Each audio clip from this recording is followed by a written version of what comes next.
Greetings, DMs, GMs, and players. This is the Insomniac GM, and once again, I want to go over Introduction to Tabletop Role-Playing Games. For this segment, I'd like to go a little deeper into the roles of players and game masters. Now, starting off with players, as a player, if you're new to the game, most likely you're going to be a player.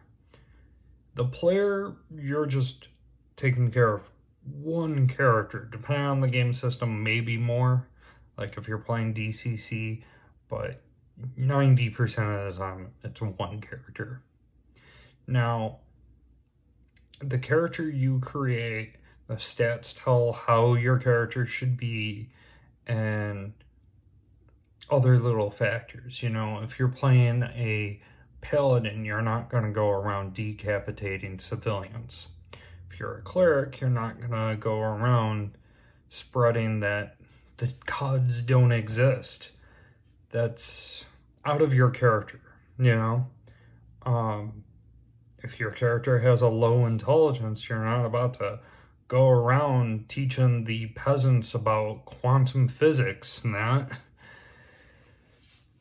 But so your role as the player is you're essentially acting without a script.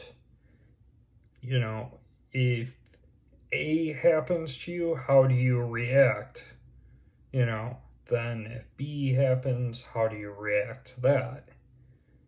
You know, like let's say you're like a poor farmer boy, you know, and you end up slaying a monster and you find this gold, you know. Do you take it back to your farm and like help with the farm and all that? Well, if that's what you choose. If not, you just made a choice. You just role-played it. Now, as a player, you can also go about role-playing in a few different ways. It really depends on the group you're in and how comfortable you are. You can role play where you say what your character does, you know. Like my character takes one arm or takes their hand and places it on their arm and rubs it as they look down, tense, and says they're uncomfortable. You know, that's one way you could roleplay, or you could be like, you just act out your character and you're like, guys, I'm not feeling too comfortable about this situation. You know, maybe we should find out where that gold belongs.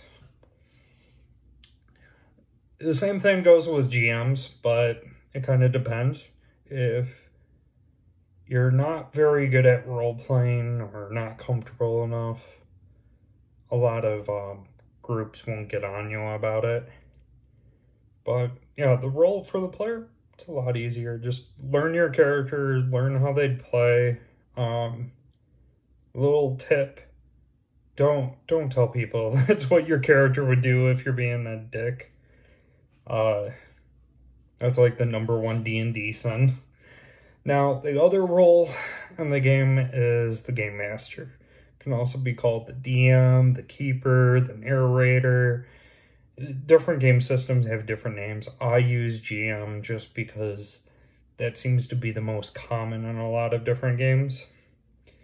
Now, the GM's role is they create the world. They narrate what happens to you. They narrate your surroundings. They play all the characters you guys don't play.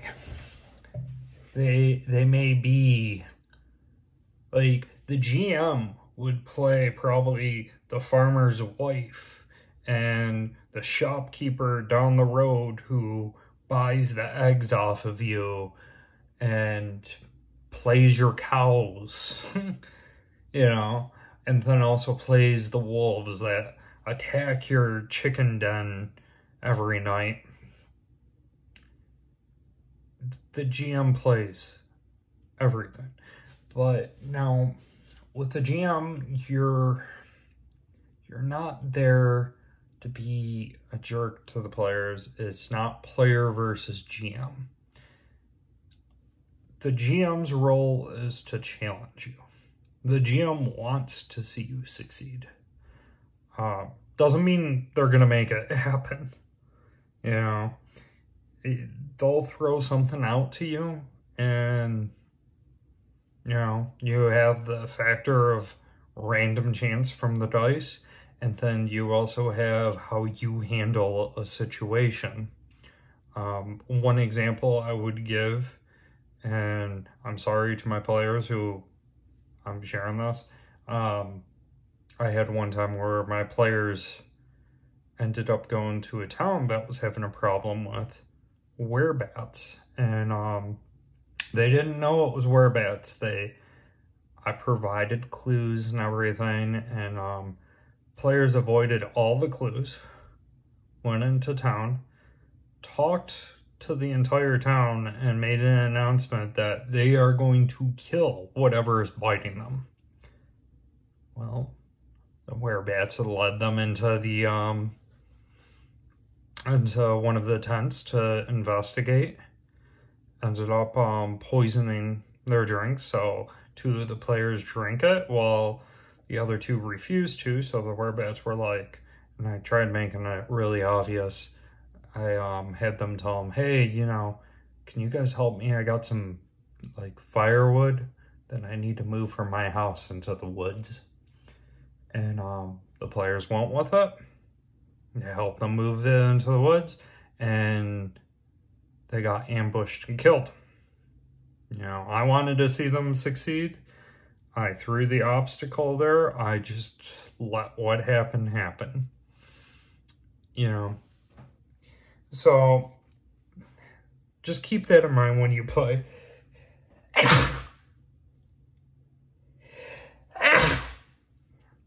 Sorry. But yeah, the Game Master is on your side. Now, the Game Master also creates the story of what's happening in the game. If your Game Master pitches something to you, like, I'm trying to think of a campaign.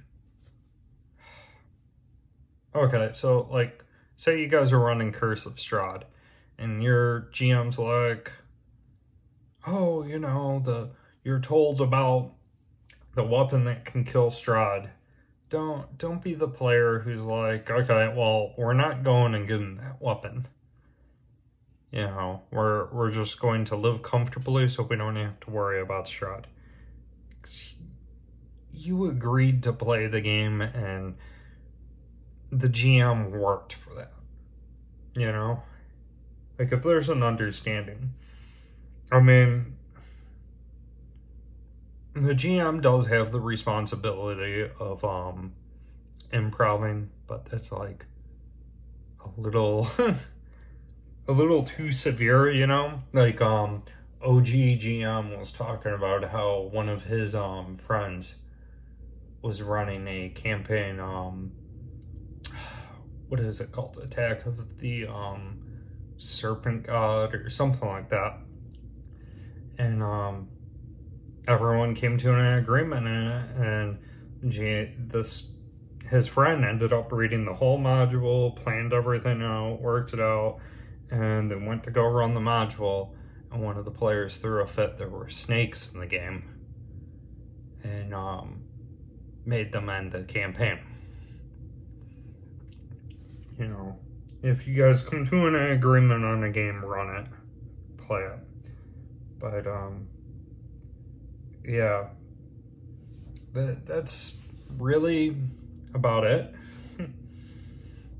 So I got probably a few more of these tabletop introduction videos, and I talked to one of my buddies, and I'm gonna do a video demonstrating what it's like being a GM, creating a scenario for your players, and then my buddy and I are gonna eventually get around to playing it, and you guys can watch that video of what I've created, see it in action, and get an idea of how much improv is on both of our ends.